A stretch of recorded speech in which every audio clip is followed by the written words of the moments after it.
ഈയിടെയായിട്ട് രാവിലത്തെ ചായകടീൻ്റെ പരിപാടികളൊക്കെ തുടങ്ങാൻ നല്ല നേരം വൈകുന്നുണ്ട് കേട്ടോ ഞാൻ.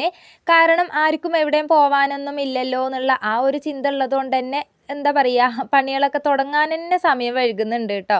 അപ്പോൾ എന്തായാലും ഇന്ന് പിന്നെ എനിക്ക് വലിയ ടെൻഷനൊന്നും ഉണ്ടായിരുന്നില്ല. കാരണം ഞാൻ തലേ ദിവസം തന്നെ ഇഡ്ഡലിക്കുള്ള മാവൊക്കെ അരച്ച് വെച്ചിട്ടുണ്ടായിരുന്നു. അതുകൊണ്ട് തന്നെ രാവിലെ എന്താണ് കടി ഉണ്ടാക്കുക എന്നുള്ള ആ ഒരു ചിന്തേൻ്റെ ആവശ്യമൊന്നുമില്ല. കറിയാണെന്നുണ്ടെങ്കിൽ തലേ ദിവസത്തെ സാമ്പാറുണ്ട്. അങ്ങനെ തലേ ദിവസം സാമ്പാർ ഉണ്ടാക്കുമ്പോഴാണ് കേട്ടോ ഞാൻ സാധാരണ ഉഴുന്നും അരിയൊക്കെ വെള്ളത്തിലിട്ട് ദോശക്കോ ഇഡ്ഡലിക്കൊക്കെ അരച്ച് വെക്കൽ. അതുകൊണ്ട് തന്നെ ഇഡ്ഡലിയും സാമ്പാറും ഉണ്ടാക്കാമെന്ന് വിചാരിച്ചിട്ടാണ്. അപ്പോൾ ഒരടുപ്പിൽ ഇഡ്ഡലി ചെമ്പും വെള്ളം വെച്ചിട്ടുണ്ട്. പിന്നെ ഞാൻ ചായക്കുള്ള വെള്ളവും വെച്ചിട്ടുണ്ട്. അത് കഴിഞ്ഞിട്ട് നേരെ മാവ് എന്താ സ്ഥിതി നോക്കാൻ വേണ്ടി വന്നതാണ് കേട്ടോ. വലിയ കുഴപ്പമൊന്നും ഇല്ലാണ്ട് കിട്ടിയിട്ടുണ്ട്. പക്ഷേ അരച്ചത് കുറച്ചൊരു ലൂസായി പോയ പോലെ ഉണ്ട്. ദോശേൻ്റെ ആ ഒരു പരിവാണ്. എന്നാലും കുഴപ്പമില്ല. ഒരു ദിവസം ദോശയും ഒരു ദിവസം ഇഡ്ഡലിയും അങ്ങനെയാണ് കേട്ടോ ഞാൻ സാധാരണ അരച്ച് വെച്ചാൽ ഉണ്ടാക്കൽ. അങ്ങനെ ഇതാ ഇൻ്റെ ഇളക്കൽ മതിയാവായിട്ടാണെന്ന് തോന്നുന്നുണ്ട്. നാസിമോൻ ഇവിടെ ഓൻ്റെ വക ഒന്ന് ഇളക്കി തരുന്നുണ്ട് കേട്ടോ. അങ്ങനെ അതിലേക്കുള്ള ഉപ്പൊക്കെ ഇട്ട് കൊടുത്തിട്ട് ഞാനിതാ ഇഡ്ഡലിക്കുള്ളത് ഒഴിച്ച് കൊടുക്കുന്നുണ്ട്. വേഗം ഫസ്റ്റത്തെ ട്രിപ്പ് വേവാൻ വേണ്ടി വെച്ചിട്ടുണ്ട് കേട്ടോ. എനിക്കാണെന്നുണ്ടെങ്കിൽ എപ്പോഴും ഇങ്ങനെ ഫുൾ ടൈം പണിയെടുത്തോണ്ട് നിൽക്കുന്നൊന്നും എനിക്കിഷ്ടമല്ല കേട്ടോ.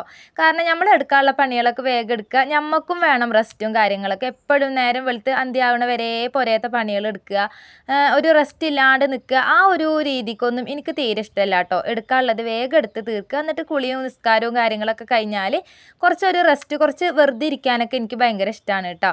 അപ്പോൾ എന്തായാലും എന്താ പറയുക, നമ്മളെ ഇഡ്ഡലി ഇവിടെ ചുടലൊക്കെ കഴിഞ്ഞിട്ടുണ്ട്. പിന്നെ സാമ്പാറും ഒന്ന് വേഗം ചൂടാക്കി എടുത്തിട്ട് ഞാൻ മക്കൾക്ക് ചായ കൊടുത്തിട്ടുണ്ട്. ഇക്ക പിന്നെ പോകാനുള്ള ഒരു തിരക്കും കാര്യങ്ങളൊക്കെയാണ്. ഈ ഒരു രാത്രിയാണ് ഞങ്ങളെല്ലാവരും ഒരുമിച്ചിരുന്ന് മര്യാദക്കൊന്നിരുന്ന് ഭക്ഷണം കഴിക്കാൻ അധികവും പറ്റൽ. രാവിലെ എന്നൊക്കെ പറയുമ്പോൾ ഓരോരുത്തർക്കും ഓരോരോ തിരക്കും കാര്യങ്ങളൊക്കെ ആണ്. എന്തായാലും മക്കൾക്ക് ചായ കൊടുത്തു, ഇക്കാക്കും ചായ കൊടുത്തു, ഞാനും ചായ കൂടി അങ്ങോട്ട് തുടങ്ങിയിട്ടുണ്ട് കേട്ടോ. ഇഡ്ഡലിയും സാമ്പാറും നല്ല ടേസ്റ്റ് ഉണ്ട്. ഇനി എന്തായാലും തലേ ദിവസത്തെ സാമ്പാർ ആയതുകൊണ്ട് കുറച്ചും കൂടെ ഒരു കറിക്കൊരു രസം ഉണ്ടായിന് കേട്ടോ.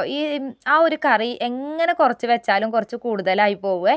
അങ്ങനെ ചായ കൂടിയൊക്കെ കഴിഞ്ഞ് ഞാൻ അടിച്ചു വരാൻ വേണ്ടിയിട്ട് വന്നതാണ്. അപ്പോൾ തോന്നി ഒന്ന് അവിടെ ഇവിടെ കാണുന്ന മാറാലകളെ ജസ്റ്റ് ഒന്ന് അങ്ങോട്ട് തട്ടിയിട്ട് പോവാന്ന്. ഈ ഒരു ഷീറ്റ് ആയതുകൊണ്ട് തന്നെ അതിൻ്റെ ആ ഒരു ഓരോ ഇടകളിലും ഇങ്ങനെ മാറാലുണ്ടാവും കേട്ടോ. നമ്മൾ തട്ടാത്ത പോലെയാണ് ഉണ്ടാവുക, തീരെ എടുക്കാത്ത പോലെയാണ്. 2 ദിവസം കൊണ്ട് തന്നെ വല്ലാണ്ട് പൊടി പിടിച്ചിട്ട് അങ്ങനെ ആവും. എന്നാലും ഞാൻ അടിച്ച് വാരുന്നതിൻ്റെ ഇടയിൽ കാണുമ്പോൾ ആ ചൂലുകൊണ്ട് ഒരു തട്ട അങ്ങോട്ട് കൊടുക്കും. അപ്പോൾ എന്തായാലും ഇന്ന് 2 റൂമും അതുപോലെ ഹാളൊക്കെ ഒന്ന് ഞാൻ തട്ടിക്കൊട്ടി വൃത്തിയാക്കി അടിച്ച് വാരലും അകത്തത്തെ എല്ലാ പണികളും കഴിച്ചിട്ടുണ്ട്. പിന്നെ മുറ്റടിക്കാൻ വേണ്ടി ഇറങ്ങിയതാണ് കേട്ടോ. മഴയാണ് എന്ന് വിചാരിച്ചിട്ട് ഞാൻ മുറ്റടിക്കാണ്ടൊന്നും നിൽക്കൂല. അപ്പോൾ എനിക്കെന്തോ ഒരു ഇടങ്ങാറാണ്. എന്തായാലും നമ്മൾ ഇന്നത്തെ വീഡിയോ ഇത്രയേ ഉള്ളൂ. ഇനി അടുത്ത വീഡിയോയിൽ കാണാം.